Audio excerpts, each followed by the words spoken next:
Hello everyone, आप सभी का स्वागत है ओएल एक्सपर्ट पर। तो आज मैं रीजनिंग एबिलिटी में आपसे डिस्कस करने वाला हूँ सिटिंग अरेंजमेंट का पार्ट थर्ड। नोटिस करिए, सिटिंग अरेंजमेंट बहुत बड़ा टॉपिक है। तो अभी हम उसके फर्स्ट टाइप पे डिस्कशन कर रहे हैं जिसका नाम है row and column based sitting arrangement. तो आज की क्लास में भी रो और कॉलम बेस्ड सिटिंग अरेंजमेंट का डिस्कशन होगा। उसके बाद हम लोग डिस्कस करेंगे सर्कुलर सिटिंग अरेंजमेंट और देन होगा स्क्वायर सिटिंग अरेंजमेंट। तो स्टार्ट करते हैं आज की क्लास में। हम रो और कॉलम बेस्ड सिटिंग अरेंजमेंट कैसे सॉल्व करते हैं। आपके सामने देखिए क्वेश्चन एक आया हुआ है, बहुत ध्यान से रीड करिए क्वेश्चन। देखिए 6 कार्स हैं जिनका नाम दे रखा है are parked in a parking area. अब नोटिस करिए, एक रैंडम ऑर्डर में ये कार पार्क करी गई है लेफ्ट टू राइट में। तो हमें काम ही करना है, सबसे पहले एक ऑर्डर डिसाइड कर लेते हैं। नोटिस करिए 6 कार के लिए प्लेस कर ली। अब इनका फेस किधर होगा, देखिए क्वेश्चन में कहीं पर मेंशन नहीं है कि फेस कहाँ है। तो जब ऐसी सिचुएशन होती है तो हम करते क्या है, हम उन सब को नॉर्थ फेसिंग मानकर ड्रॉ करेंगे। क्या? North facing. तो नोटिस करिए, हमने सबको नॉर्थ फेसिंग मान लिया। अब इसको हम ड्रॉ करने जा रहे हैं, तो बहुत ध्यान से स्टार्ट करते हैं। देखिए पहला पॉइंट दे रखा है, T is parked on extreme right. सबसे राइट में कौन है? टी है, तो टी यहाँ पर आ जाएगा। देखिए राइट, एक्सट्रीम राइट इधर होगा और एक्सट्रीम लेफ्ट आपका इधर होगा। ऐसा क्यों? क्योंकि नॉर्थ फेसिंग मानकर सॉल्व करा जाएगा। जब कुछ नहीं लिखा होता है तो आपको नॉर्थ फेसिंग मानकर सॉल्व करना है, ये याद रखिएगा। जल्दी से आते हैं नेक्स्ट पॉइंट पर। अगला पॉइंट हमसे सेकंड नंबर कह रहा है, V is parked immediate right of Y and is one car away from W. अब देखिए पहली लाइन तो बड़ा आसान है कि वी वाई के तुरंत राइट में है, तो मैंने वाई के तुरंत राइट में वी बना दिया। अच्छी बात है।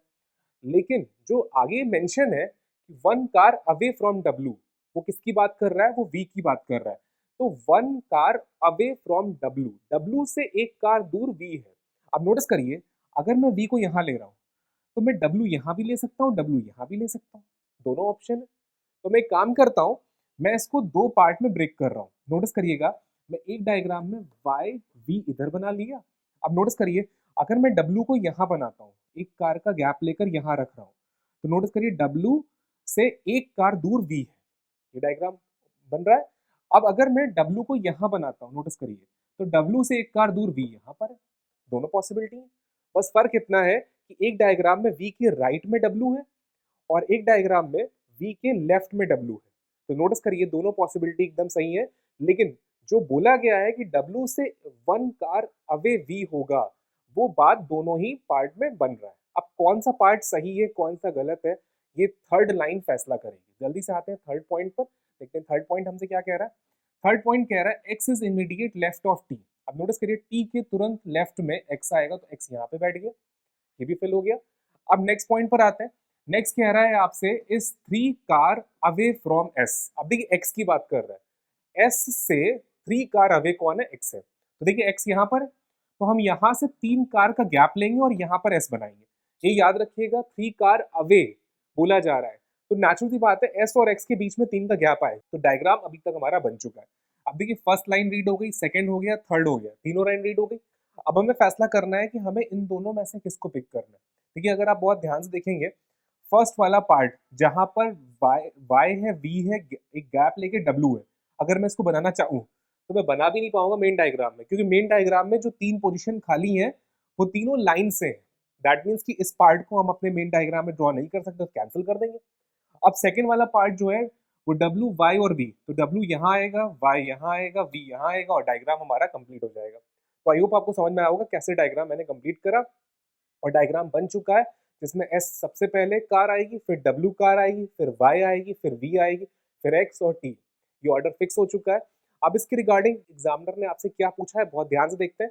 How many person sit between the W and x. देखिए डब्ल्यू और एक्स के बीच में कितनी कार है, तो नेचुरल सी बात है वाई और वी है, तो क्या आएगा, Y and V is the right answer. Y और वी दैट मीन्स की टू, तो two is the right answer, answer आएगा टू। आई होप क्लियर हो गया होगा। देखते हैं अगला क्वेश्चन इस पे क्या पूछा गया है। इसका एक्सप्लेनेशन भी आप देख सकते हैं, ये इसका एक्सप्लेनेशन पार्ट है। चलते हैं नेक्स्ट क्वेश्चन पर। अब देखिए अगला क्वेश्चन आ चुका है, तो एक्सप्लेनेशन पार्ट में आपके सामने ले आता हूँ।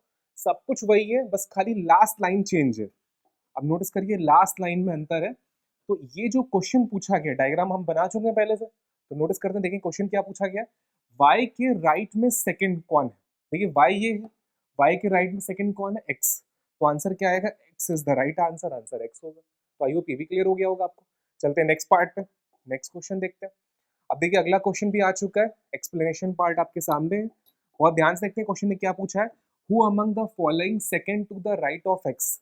अब नोटिस करिए, who among the following second to the right of X, X ये है, एक्स की राइट में सेकंड, यहाँ तो कोई नहीं है, नन है, तो आंसर क्या आएगा, नन ऑफ दीज। ऐसा कोई पर्सन ही नहीं है जो एक्स की राइट में सेकंड होगा, क्योंकि एक्स आपका राइट से सेकंड कॉर्नर पर है, तो नोटिस करिए एक्स के राइट में सेकंड कोई नहीं है, तो आंसर क्या होगा, none. None is the right answer, और नन ऑप्शन अवेलेबल नहीं है, इसकी वजह से नन ऑफ दीज लगा रहा हूँ।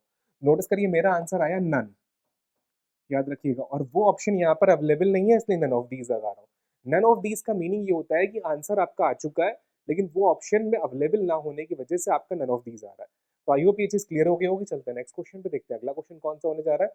अब देखिए अगला क्वेश्चन भी आपकी स्क्रीन पर आ गया, बहुत ध्यान से रीड करिए। इस बार देखिए क्वेश्चन बदल गया, 6 ऑफिसेज 1 फ्लोर दिया हुआ है। अब नोटिस करिए 1 बाय 1 हमें डायग्राम ड्रॉ करना है, लेकिन बहुत ध्यान से क्वेश्चन को रीड करिए। अब इस बार क्वेश्चन थोड़ा सा अलग है, देखिए हर बार कुछ ना कुछ नया हो रहा है, तो कुछ ना कुछ डिफरेंट मिल रहा है आपको। देखिए 6 ऑफिसेज है, 1 फ्लोर पर है, अच्छी बात है, आर अलॉटेड टू ए से लेकर एफ तक रिस्पेक्टिवली। नेक्स्ट लाइन में लिखा है these offices are in 2 Q. नोटिस करिए 2 क्यू में है, एक क्यू नंबर 1 और क्यू नंबर 2। आगे देखते हैं लाइन में क्या लिखा है, 1 line facing north and the other line facing south. अब नोटिस करिए हर रो में 3-3 लोग हैं, दैट मीन्स कि 3 यहाँ पर होंगे, तो एक रो साउथ में देख रही है और एक रो आपकी नॉर्थ में देख रही है, कुछ इस तरह से। एक रो नॉर्थ में हो जाएगी, एक रो साउथ में हो जाएगी। अब देखिए क्वेश्चन यहाँ से स्टार्ट हो रहा है और यहाँ पे जाकर एंड हो रहा है, मात्र 3 लाइनों की पजल है। तो नोटिस करिए जो भी सिटिंग अरेंजमेंट पजल एग्जाम में पूछी जा रही है, उनमें आपको बेसिक ये ध्यान रखना है कि क्वेश्चन आपसे क्या कहना चाह रहा है और उसके कितने मीनिंग्स हैं। अगर उनकी मीनिंग्स पे काम कर लिया तो क्वेश्चन आपके हाथ में होगा। क्वेश्चन सबसे पहले आपसे कह रहा है B get north facing office which is not next to D. देखिए बी को नॉर्थ में मिलेगा, तो नॉर्थ में देखिए यहाँ भी हो सकता है, यहाँ भी हो सकता है, यहाँ भी हो सकता है, कहीं भी हो सकता है हमारे पास। तो हमने इसको रफ में लिख लिया कि बी को नॉर्थ फेस मिलेगा, और जहां भी मिलेगा बी को उसके बगल में डी नहीं आएगा, ऐसा क्वेश्चन कह रहा है। ध्यान से रीड करें, देखिए B get north facing office which is not next to D, that means कि डी के बगल में नहीं होगा। नेक्स्ट लाइन में देखते हैं D and F is diagonally found office face to face. अब देखिए फेस टू फेस का मतलब आमने सामने की पोजीशन होगी, और डायगनल का मतलब ये होता है कॉर्नर। जैसे अगर मैं एफ को यहाँ रखता हूँ तो डी यहाँ हो जाएगा, अगर मैं एफ को यहाँ रखता हूँ तो डी यहाँ हो जाएगा, लेकिन ऐसा भी तो हो सकता है कि एफ नीचे हो तो डी ऊपर हो जाएगा। तो नोटिस करिए एफ और डी डायगनल होंगे, इतना पता चल गया, तो मैं इसको रफ में लिख ले रहा हूँ कि एफ और डी डायगनल पोजीशन पर होल्ड करेंगे ऑफिस को। अब डायगनल पोजीशन पे कहाँ पर होंगे, कैसे होंगे, ये अभी नहीं पता, तो रफ में लिख लिया, मेन डायग्राम में इसको थोड़ी देर बाद बनाएंगे। आगे मूव करते हैं, देखते हैं नेक्स्ट लाइन हमसे क्या कह रही है। तो diagonally found office face to face, आगे चलते हैं, C whose office is next to F. और नोटिस करिए अगली लाइन में लिख दिया got the office south facing. तो इस बात से क्लियर हो गया कि आपका जो एफ बी होगा वो भी साउथ में होगा, क्योंकि C get the office next to F, C F के तुरंत बगल में है, और got the south facing office, इसका मतलब सी और एफ दोनों ही साउथ में होंगे। अब नोटिस करिए सी तो यहाँ पे फिक्स हो गया, ये कंफर्म है। अब लेकिन एफ नेक्स्ट इधर भी हो सकता है, एफ इधर भी हो सकता है, कितनी पॉसिबिलिटी, 2। तो हम एक काम करेंगे, हम 2 डायग्राम ड्रॉ करेंगे। तो एक बगल में एक और डायग्राम मैं ड्रॉ कर रहा हूँ, बहुत ध्यान से देखिएगा। अब देखिए एक डायग्राम में मैं सी को यहाँ रख रहा हूँ, सी को यहाँ भी रख रहा हूँ, दोनों में सेम है। अब देखिए एफ का चेंज है, एफ को यहाँ रख लेते हैं एक में, और एक डायग्राम में एफ को यहाँ रख लेते हैं। अब नोटिस करिए एफ के जस्ट डायगोनल पोजीशन पे डी आएगा, डी को यहाँ रख लिया, एफ के जस्ट डायगोनल पोजीशन पे डी यहाँ होगा, और face to face that means कि आमने सामने की रो में होंगे, ध्यान रखिएगा। तो इस तरह से आमने सामने की रो में मैंने एफ और डी को बना लिया। अब दोनों डायग्राम में मेरे एफ और डी बन चुके हैं। नोटिस करिए डी के तुरंत बगल में बी नहीं आएगा, और बी नॉर्थ फेस में है, तो और ये कंफर्म हो गया कि बी यहाँ पर होगा, क्योंकि बी नॉर्थ फेस में और डी के बगल में नहीं आएगा। सेम वही पोजीशन यहाँ पर भी हम ड्रॉ कर सकते हैं कि बी यहाँ पे फिक्स हो जाएगा, और ये लाइन हम मिटाल देंगे। तो आई होप जहाँ अभी तक जितनी लाइंस बोली गई हैं वो सारी लाइंस हमने इस डायग्राम में ड्रॉ कर ली। तो आई होप ये चीज क्लियर हो गई होगी। चलते हैं नेक्स्ट पॉइंट पे, देखते हैं अगला पॉइंट क्या कह रहा है हमसे। अगली लाइन में हमसे लिखा हुआ है एंड ही जो है got the north face office, E को नॉर्थ फेस ऑफिस मिला है, तो ये कंफर्म हो गया, ई यहाँ पर आएगा, ई यहाँ पर आएगा, ये भी कंफर्म। अब जो बच गया वो आएगा ए, तो ए यहाँ पर हो जाएगा, ए यहाँ पर हो जाएगा। और नोटिस करिए अभी तक दोनों डायग्राम एकदम परफेक्ट है, और ये इस बात का इंडिकेशन है कि यहाँ पर ऑब्लिक में बनेगा, डायग्राम, आप नोटिस करिए, अगर मैं दोनों डायग्राम में देखूं ध्यान से, तो यहाँ पर बी और डी का ऑब्लिक चल रहा है और ए और एफ का ऑब्लिक चल रहा है, लेकिन बाकी पोजीशन फिक्स है। जैसे मिडिल वाला पोजीशन सी और ई फिक्स है, बाकी ऑब्लिक में जा रहे हैं। तो आई होप डायग्राम बन चुका है हमारे सामने। अब देखते हैं एग्जामिनर ने इसके ऊपर क्वेश्चन क्या पूछा है आपसे। क्वेश्चन पूछा गया, which of the following combination got the south face office. South face office किसको मिला है? अब देखिए यहाँ पर ए हो सकता है क्योंकि नोटिस करिए ए इसमें भी है, और यहाँ पर एफ हो सकता है क्योंकि यहाँ पर एफ है। नोटिस करिए यहाँ पे मैं डी बना सकता हूँ क्योंकि दूसरे डायग्राम में डी यहाँ पर है, और यहाँ पे मैं बी बना सकता हूँ इस तरह से। तो मैं एक डायग्राम को मिटाल दूंगा, मिटाल दिया, और एक ही डायग्राम में मैंने रन करा दिया आपका आंसर। लेकिन ए और एफ कंफर्म नहीं है पोजीशन अपनी, लेकिन एग्जामिनर ने आपसे पूछा है कि साउथ फेस में किसका ऑफिस है, तो ये तो कंफर्म है कि एफ आएगा, ए आएगा और सी आएगा। तो एफ ए सी का ऑफिस आएगा कंफर्म साउथ फेसिंग में। तो ये मैं श्योर से बता सकता हूँ कि साउथ फेसिंग में एफ सी ए होगा, लेकिन एफ पहले होगा या बाद में होगा ऑफिस, ये नहीं बताया जा सकता, याद रखिएगा। तो आई होप क्लियर हो गया हो क्वेश्चन कि कैसे डबल रो में क्वेश्चन पूछा जाता है रो बेस सेटिंग अरेंजमेंट का। चलते हैं नेक्स्ट क्वेश्चन पे, देखते हैं अगला क्वेश्चन कौन सा होने जा रहा है। अब देखिए इस बार मैंने सिंगल क्वेश्चन पूछा है, लेकिन ऐसे क्वेश्चन जब एग्जाम में पूछे जाते हैं तो बल्क में क्वेश्चन आते हैं, एक साथ एक से ज्यादा क्वेश्चन पूछे जाते हैं। अगला क्वेश्चन आ चुका है, जरा देखते हैं क्वेश्चन क्या कह रहा है हमसे। देखिए 6 फ्रेंड्स हैं sitting in 2 lines, 1 line behind the other line. देखिए एक लाइन दूसरी लाइन के पीछे है। All the friends are facing north. देखिए 6 लोग हैं, तो 3 इस रो में बैठे हुए हैं, 3 इस रो में बैठे हुए हैं, लेकिन ये सभी लोग नॉर्थ फेस है, नॉर्थ है। देखिए नोटिस करिए इस बार साउथ फेस नहीं है किसी का, ऐसा नहीं 3 नॉर्थ में 3 साउथ में, ऐसा नहीं बोला गया। यहाँ पे लिख दिया गया all are facing north face. अब यहाँ पे लिखा हुआ ईच लाइन 3 फ्रेंड्स मेंशन है। अब देखिए जो बात बोली जा रही है उसको हम अगर मेन डायग्राम में बना सकते हैं तो अच्छी बात है, अदरवाइज रफ में लिखेंगे। तो जरा स्टार्ट करते हैं। Jogi is sitting between the Vikrant and Saroj. अब नोटिस करिए जोगी मैंने बीच में रख लिया, उसको बीच में रखा, और विक्रांत और सरोज। अब देखिए एस नाम से कई सारे लोग हैं, तो मैं सरोज के लिए पूरा लिख रहा हूं, लेकिन एक चीज ध्यान रखिएगा, विक्रांत पहले होगा कि बाद में होगा और किस रो में होगा ये भी नहीं पता, तो मैंने रफ में लिख लिया, मेन डायग्राम में अभी नहीं बनाऊंगा मैं। आई होप ये चीज क्लियर हो गई कि जोगी बीच में और विक्रांत और सरोज लेफ्ट या राइट में होंगे, कहां पर होंगे ये नहीं पता, ये याद रखिएगा। तो आगे मूव करते हैं, नेक्स्ट लाइन पर आते हैं। अब देखिए वी से विक्रांत भी है, वी से वानी भी है, इसलिए मैंने वी आई के लिख लिया। आई होप ये क्लियर हो गया होगा। नेक्स्ट लाइन देखिए, अगली लाइन में लिखा है Shrikant sitting just behind the Vikrant. अब देखिए इस लाइन से क्लू मिला मुझे, नोटिस करिए, इसका मतलब है कि विक्रांत पहली वाली रो में होगा, उसके जस्ट पीछे श्रीकांत होगा। आई होप क्लियर हुआ। अब नोटिस करिए या तो मैं विक्रांत यहाँ पे रखता हूँ या तो विक्रांत में यहाँ पे रखूंगा, दो ही ऑप्शन है, ये ध्यान रखिएगा। तो जरा देखते हैं आगे क्या कहा गया है। नोटिस करिएगा विक्रांत को, देखिए 2 ऑप्शन है मेरे पास, या तो मैं एक काम करता हूँ 2 डायग्राम बना लेता हूँ, तो मैं इसको 2 डायग्राम में इसको ब्रेक कर देता हूँ। तो बहुत ध्यान से देखिएगा, मैं 2 डायग्राम बनाने जा रहा हूँ आपके सामने। एक डायग्राम में इधर रख रहा हूँ जिसमें मैं विक्रांत को यहाँ पे रखूंगा, और दूसरा एक और डायग्राम बना रहा हूँ जिस डायग्राम में मैं विक्रांत को यहाँ पे रख लेता हूँ। नोटिस करिए अब इन दोनों डायग्राम्स में मैंने क्या करा, विक्रांत की पोजीशन के अकॉर्डिंग रन कर दिया। बहुत ध्यान से देखिएगा क्या फर्क आएगा। देखिए जोगी तो नेचुरल सी बात है इसी रो में आएंगे, और यहाँ पे कौन हो जाएगा, सरोज फिक्स। इस डायग्राम में देखते हैं यहाँ पे जोगी मिडिल में आ रहे हैं और यहाँ पे कौन हो जाएगा, सरोज। तो दोनों डायग्राम में मैंने विक्रांत, जोगी और सरोज को फिक्स कर दिया। अब देखिए विक्रांत के जस्ट पीछे कौन है, Shrikant sitting just behind the Vikrant. तो यहाँ पर हमारे सामने कौन आ जाएगा, श्रीकांत। इस डायग्राम में यहाँ पे कौन आ जाएगा, श्रीकांत। बन गया। नेक्स्ट लाइन पे आते हैं, नेक्स्ट देखते हैं क्या कहता है। वानी सिटिंग इमीडिएट राइट ऑफ तृप्ति। अब नोटिस करिएगा ये लाइन आपके लिए मोस्ट इंपॉर्टेंट है, ध्यान से पढ़िए। वानी सिटिंग इमीडिएट राइट ऑफ तृप्ति, जो पोजीशन बची हुई है उन्हीं पर आएगा। तो नोटिस करिए अगर मैं यहाँ पर रखता हूँ तो तृप्ति यहाँ पर हो जाएंगे, तृप्ति के तुरंत राइट में कौन है, वानी। वानी हो गई। अब देखिए मैं तृप्ति को यहाँ पे रखूंगा और तृप्ति के तुरंत राइट में कौन है, वानी। तो ये बन गया हमारे सामने। तो दोनों डायग्राम में अभी तक सब कुछ एकदम प्रॉपर है। नोटिस करिएगा अगली लाइन में लिखा हुआ है which 3 person are sitting in the same line. नोटिस करिए अभी तक दोनों डायग्राम में कोई भी गड़बड़ नहीं है, सब कुछ एकदम प्रॉपर है। अब क्वेश्चन मुझसे क्या रहा है, which 3 person are sitting in the same line. कौन से 3 लोग ऐसे हैं जो एक ही लाइन में बैठे हुए हैं। जरा नोटिस करिए विक्रांत, जोगी, सरोज, एक लाइन में आ रहे हैं, कंफर्म है।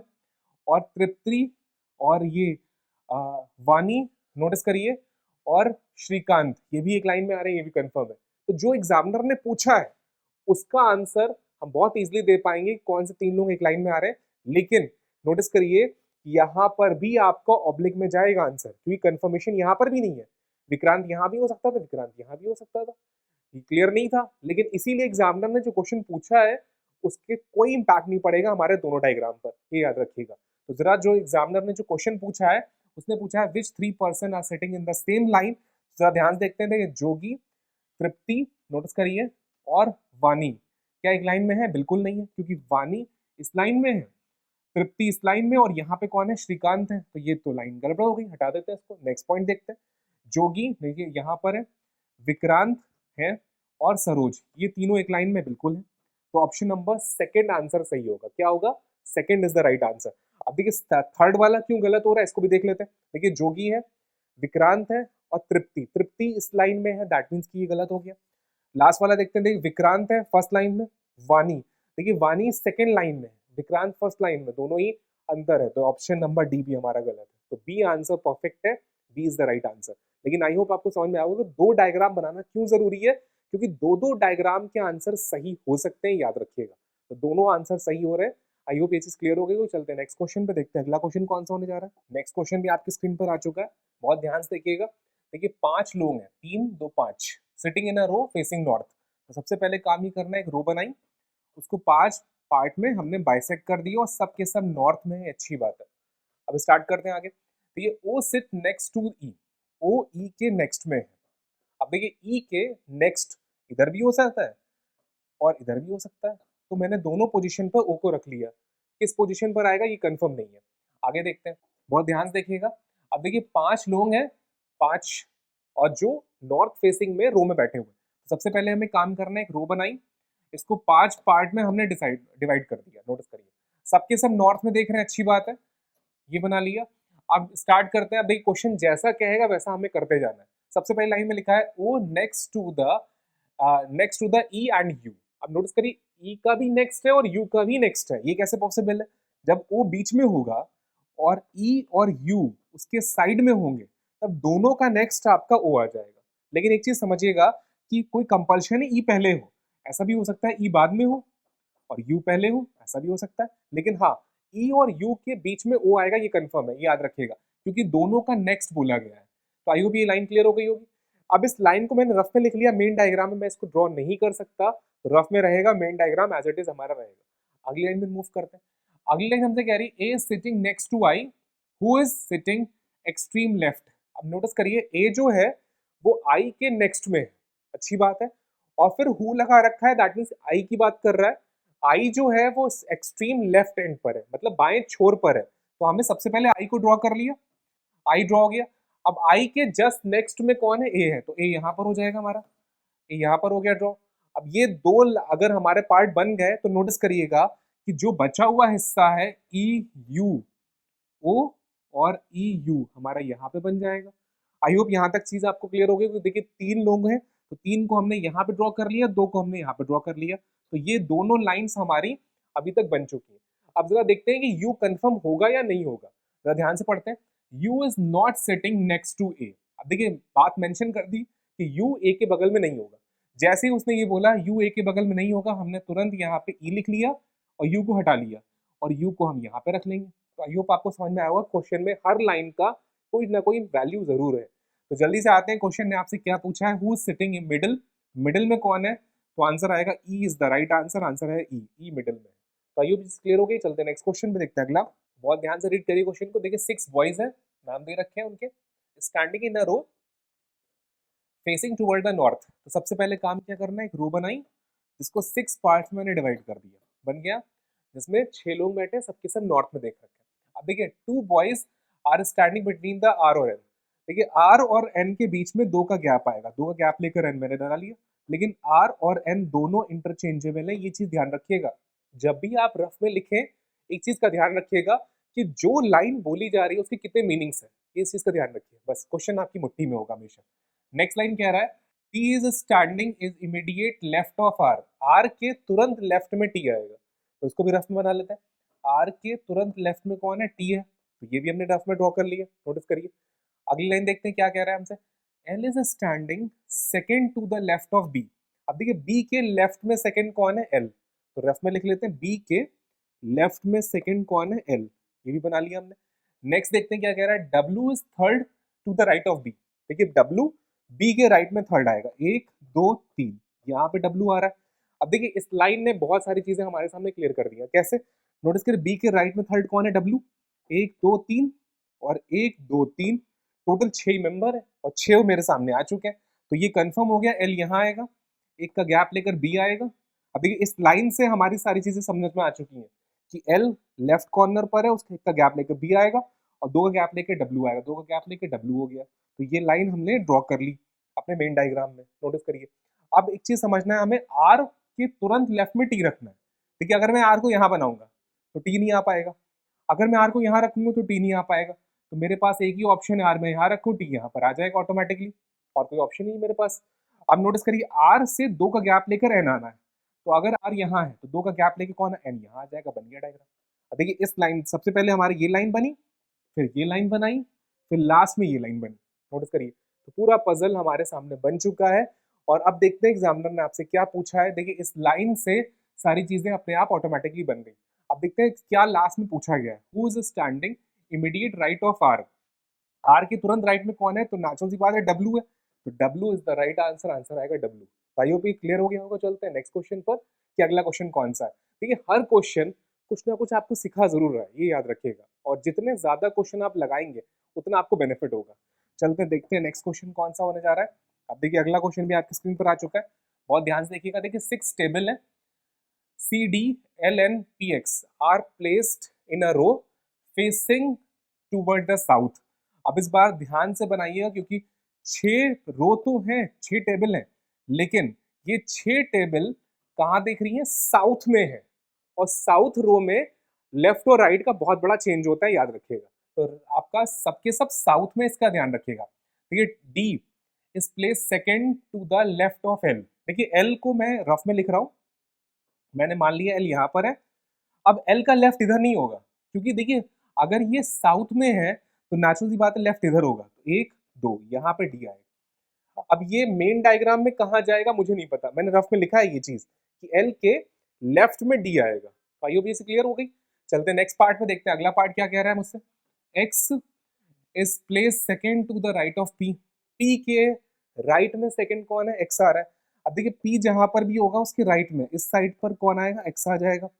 देखिए राइट इधर ना होकर इधर हो जाएगा, लेफ्ट में हो जाएगा, याद रखिएगा, क्योंकि साउथ फेसिंग में जो आपका राइट है वो उनका लेफ्ट होगा, जो आपका लेफ्ट है वो उनका राइट होगा। नेक्स्ट पार्ट देखते हैं। N is place third to the left of D. देखिए डी के लेफ्ट में आपका एन है, तो नोटिस करिए डी का लेफ्ट इधर नहीं होगा, इधर होगा, 1 2 3, यहाँ पे कौन होगा, एन हो जाएगा। तो नोटिस करिए तो डी के लेफ्ट में एन, और जैसे ही एन मिला नोटिस करिए तुरंत ये आपके सामने 1 2 3 4 5 6 मेंबर आ चुके, और जैसे ही 6 मेंबर आ चुके आपको अपने मेन डायग्राम में इनको सेट कर लेना। देखिए एल यहाँ रखेंगे, एक का गैप लेके डी यहाँ पे रखेंगे, 2 का गैप लेके एन को यहाँ रख लेना है। तो आई होप ये समझ में आ चुका है कैसे बनाया मैंने। अब देखिए एक्स और पी जो बच गया, देखिए अगर मैं पी को यहाँ रखूंगा तो एक्स आ नहीं पाएगा, तो ये कंफर्म है पी यहाँ पर होगा और एक्स यहाँ पर हो जाएगा, और जो बच गया मेंबर वो यहाँ पर होगा। कौन बचा हुआ मेंबर है, अगर आप देख सकते हैं यहाँ पर सी बचा हुआ है, तो सी यहाँ पर आ जाएगा। तो पूरा डायग्राम बन चुका है। लास्ट में देखते हैं क्वेश्चन एग्जामिनर ने पूछा क्या है, how many tables are place between the C and X. अब देखिए सी और एक्स के बीच में कितनी टेबल है, तो आंसर क्या आएगा, 2 is the right answer, option number C. देखिए आंसर 2 है लेकिन ऑप्शन सी है, ध्यान रखिएगा। ऐसा मत करिएगा कि आंसर 2 है और 2 वाले पे टिक कर दें, तो ऐसा मत करिएगा, क्योंकि आंसर और ऑप्शन में अंतर है। आंसर मेरा 2 है लेकिन ऑप्शन कौन सा सही है, तो आंसर ऑप्शन आ रहा है सी, तो सी इज द राइट आंसर। तो आई होप ये चीज क्लियर हो गई होगी कि कैसे ड्रॉ करते हैं सिटिंग अरेंजमेंट के रो वाले पार्ट को। तो आज की क्लास के लिए हम लोग इतना ही रख रहे हैं, इसके आगे का जो पार्ट होगा वो हम अगली क्लास में डिस्कस करेंगे। Thank you to all.